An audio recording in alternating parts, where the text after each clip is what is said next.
Welcome to the fifth of 8 brief discussions on the high leverage practices from the book Principles to Action.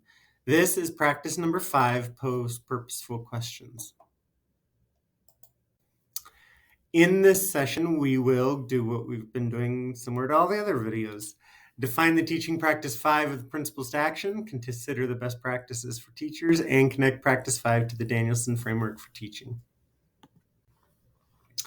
The Idaho Mathematics Instructional Framework is a modified version of the 8 high leverage practices from Principles to Action.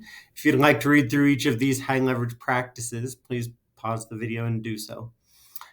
As a note, I'd like to say that we're going to discuss the thin blue rectangular box over there on the right side at a future date about identifying a goal and anticipating, monitor, select, sequence, connect.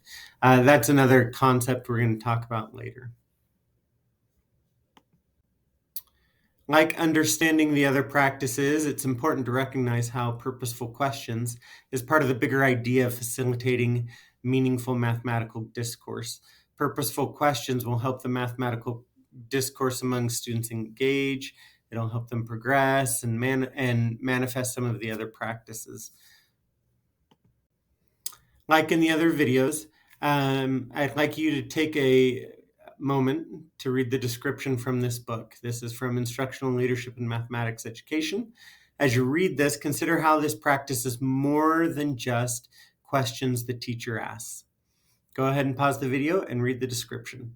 Press play when you're ready to continue. So the practice is not limited only to what questions are asked, though that's maybe a good starting point.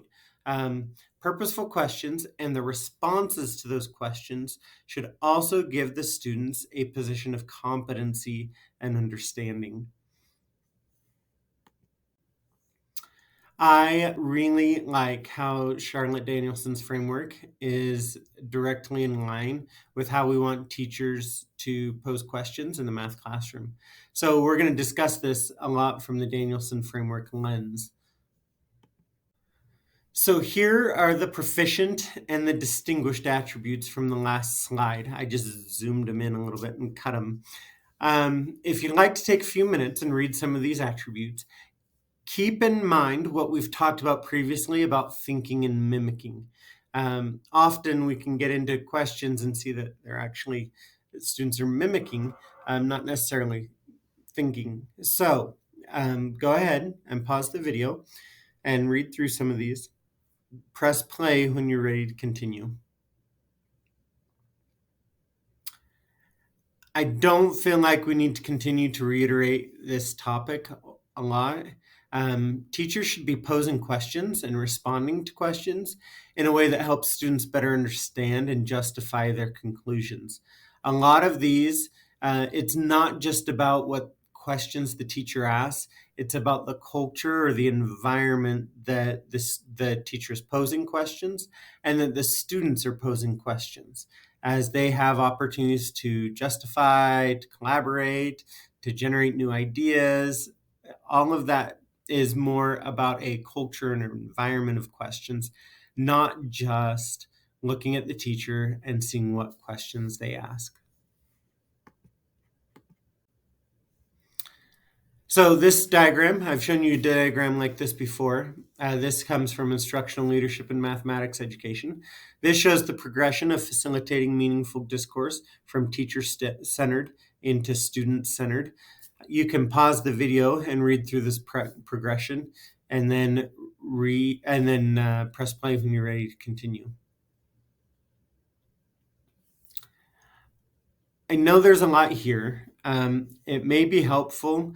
As a coach, I found that it was helpful that I would go into a teacher's classroom and I would just write down all the questions the teacher asked and all the questions the students asked that I could hear.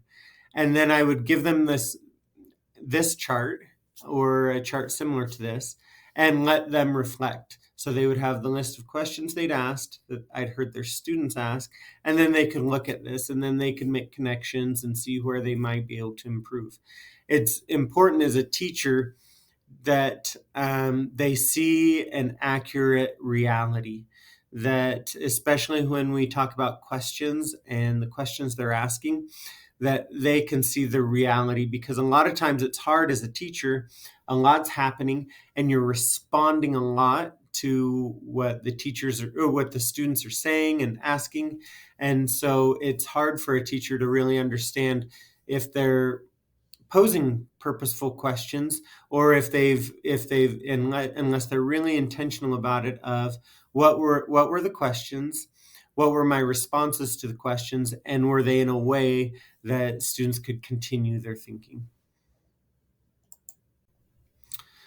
So, and again with this chart, just as the administrator on the administrator's side of this, I'd like to point to a couple of things that can act as good markers for you as you go into the classroom.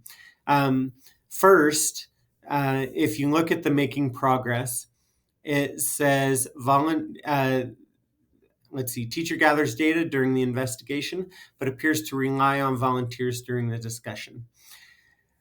If the teacher's relying on volunteers, this is a simple marker of where you can see the teacher's headed. It's not necessarily bad that they are relying on volunteers, but volunteerism can do a couple things. It can limit the thinking that happens in a classroom. When a student raises their hand, as teacher asks a question, student raises their hand, what happens is that student stops thinking because they've been thinking about their response.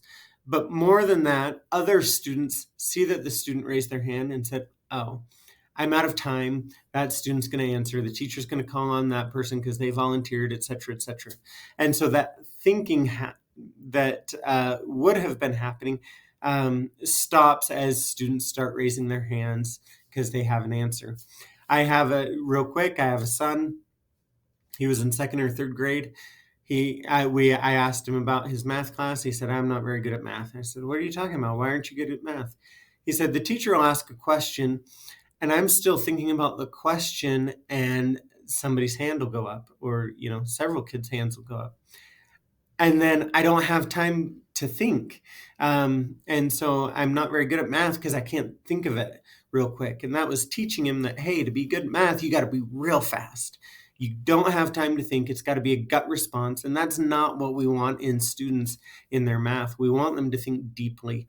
And if we're just allowing volunteerism, and I was guilty of this as a math teacher too, if we're just relying on volunteerism, a lot of that thinking can really be limited. And however, let me say it's a progression. That's much better than little or no wait time or very low level questions.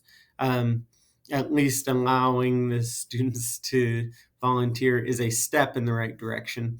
A better strategy for teachers would be telling the students, I'm going to ask you a question. I want you to keep your hands down. I don't want volunteers. I want you to think for just a minute about this question. Pose a question and allow those students to think and protect that thinking space.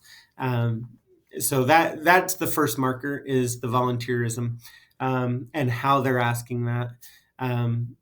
That make sure they're protecting that thinking space. The second is that the authority seems to reside in their reasoning and defense about the math rather than the teacher.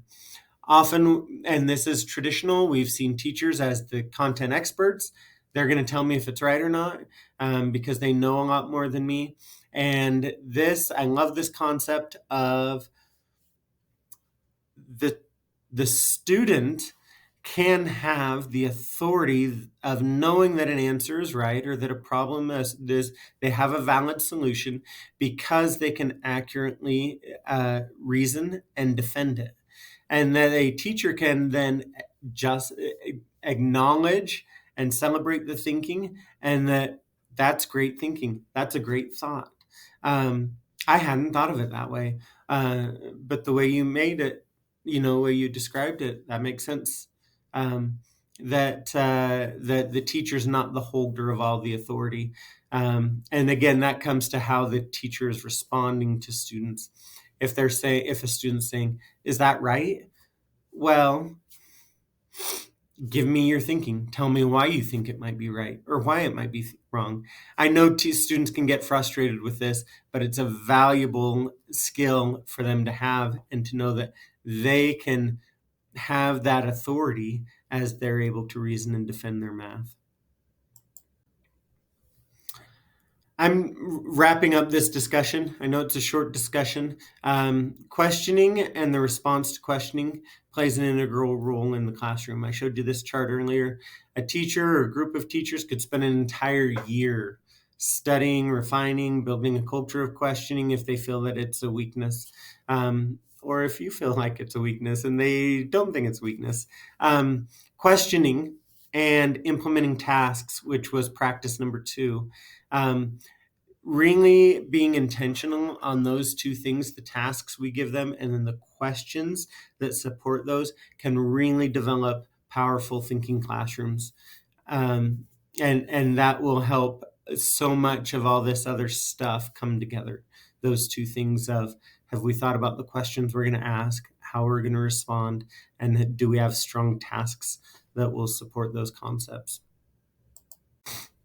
So this concludes the discussion on practice number 5, posing purposeful questions from the Idaho Mathematics Instructional Framework.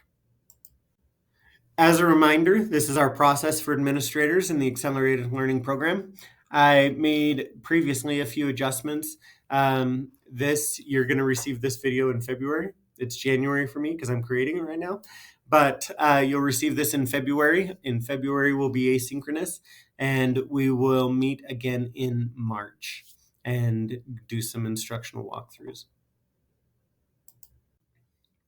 If you have any questions, thoughts, or comments, please reach out to me. This is my personal email and my cell phone number.